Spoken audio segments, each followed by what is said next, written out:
NASA astronauts Butch Wilmore and Sonny Williams have been waiting 9 months for a ride home from the International Space Station. Now we're being told they'll likely be heading back to Earth within a couple of weeks. President Trump and Elon Musk are claiming that the astronauts could have been home a lot sooner. Mark Strassman spoke to Butch and Sonny about that. Mark, good morning.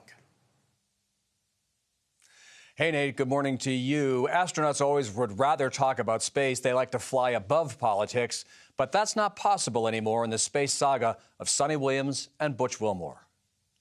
All of us have the utmost respect for Mr. Musk. 260 miles above Earth. Let's go forward into Starliner. The grittiness of politics has reached the International Space Station, especially the mission of astronauts Butch Wilmore and Sonny Williams. The Trump White House claims they were abandoned for months in space by the Biden administration.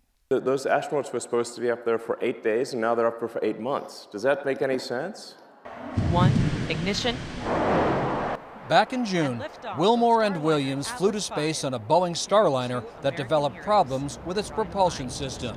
NASA studied the issues and decided it was more comfortable having them come home later this month, flying aboard a SpaceX Crew Dragon. Its name, Freedom. But Wilmore and Williams deny feeling abandoned. From my standpoint, politics has not played into this at all. We came up prepared to stay long, even though we planned to stay short.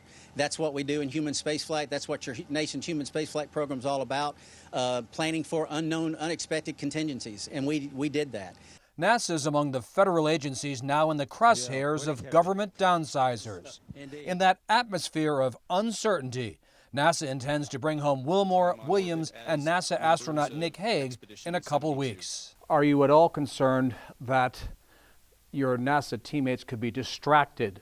You know, up here we're a little bit insulated from a lot of what's going on down on the ground. But one thing we're not insulated from is how the operational team is functioning.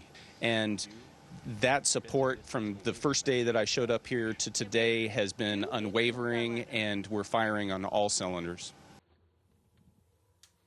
Elon Musk has said he offered to have SpaceX bring home the astronauts sooner. NASA said last year it never considered that plan, and Butch Wilmore told us from space he knew nothing about it. Nate, fingers crossed these two finally come home later this month. All right, Mark, thank you. Fingers crossed, Fingers right? crossed. Fingers, toes, eyes, legs, everything crossed. They've got a bright and optimistic demeanor about They this. do, I would like to Tony. think I'd be the same way, but I think I'd be grumbling at this point. Yeah, but hopefully they'll get home soon. Exactly.